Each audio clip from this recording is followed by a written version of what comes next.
Olha, hoje o desafio é grande, hein? A gente vai tentar entender uma das figuras mais gigantescas da história.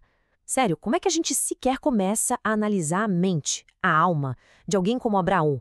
O cara que é pai de 3 religiões.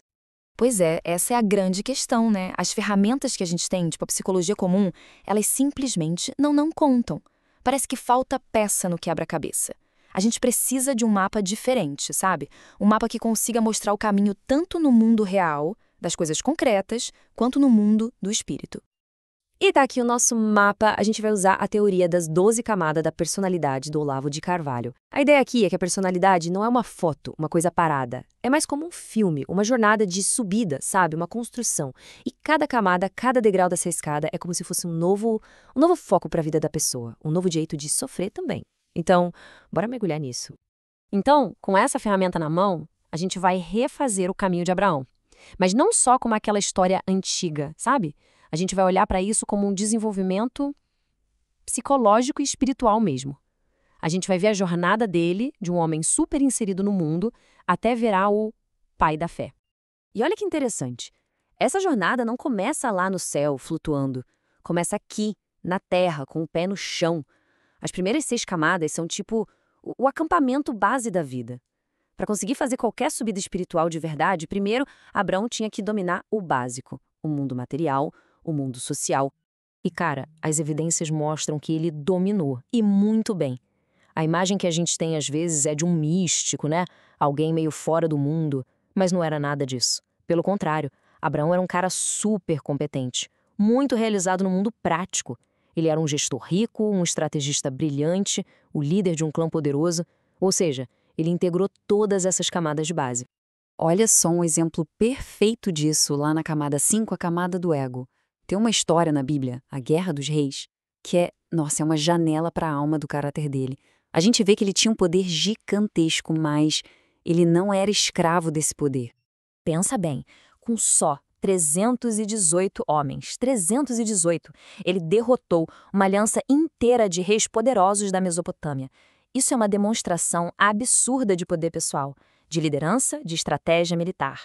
Alguém que está preso na camada 5, no ego, ia se esbaldar com uma vitória dessas, ia querer construir uma estátua para si mesmo. Só que o que acontece depois é que define tudo. O rei de Sodoma chega e oferece para ele toda a riqueza, todo o saque da guerra, a recompensa material pela vitória. E o que Abraão faz? Ele recusa tudo. Por quê?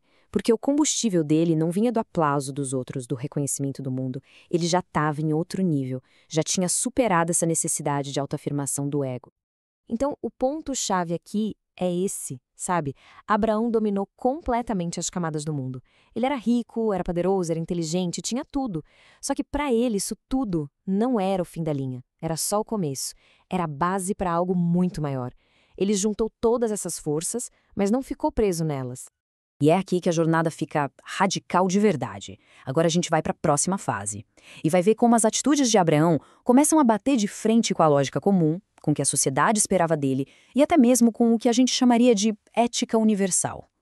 Essa obediência dele a um chamado que vem de cima força ele a quebrar as regras das camadas mais sofisticadas da vida.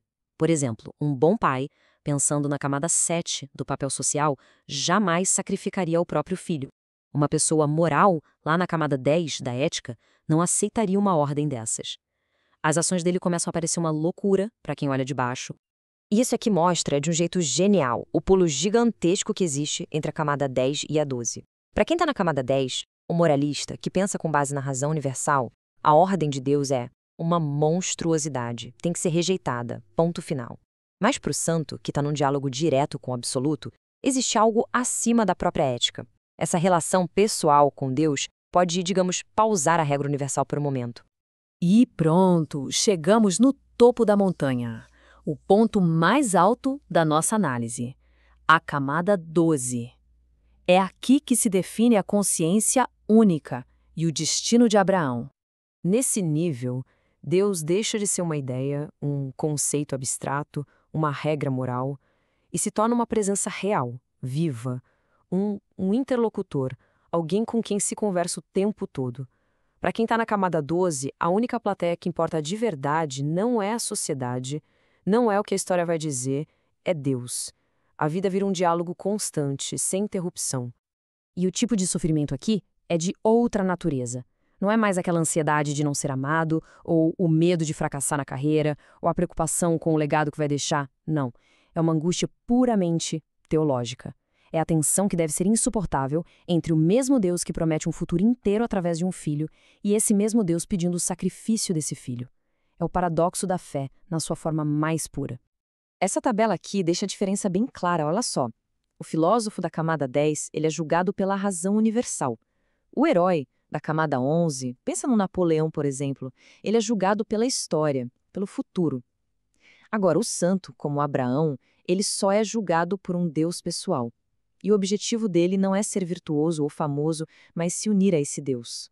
Ok, vamos amarrar as pontas agora e resumir o que significa olhar para Abraão usando essa lente, esse mapa das camadas. Esse resumo aqui mostra a escada toda. Pensa bem, ele integrou as camadas de baixo, do mundo real. Ele subordinou o papel social dele, ele transcendeu a moralidade comum e ele atravessou a preocupação com a história. Mas a vida inteira dele foi, no fim das contas, dominada, orientada pela camada 12. O foco era total em Deus e na eternidade. Então, a grande sacada é esta. A biografia de Abraão, se a gente olhar de fora, parece cheia de coisas que não fazem sentido. É um nômade super rico que não tem terra própria, um pai que está prestes a matar o filho da promessa. A única forma de a vida dele ter coerência, de fazer sentido, é olhando lá de cima, da perspectiva da camada 12. Lá, a única coerência que importa é ser fiel ao diálogo com Deus. E a gente termina com essa provocação. A história de Abraão, quando a gente analisa desse jeito, desafia a nossa ideia do que é o objetivo do desenvolvimento humano. Fica a pergunta, e se o ponto mais alto que uma personalidade pode atingir não for a autorrealização, mas a autoentrega a algo infinitamente maior?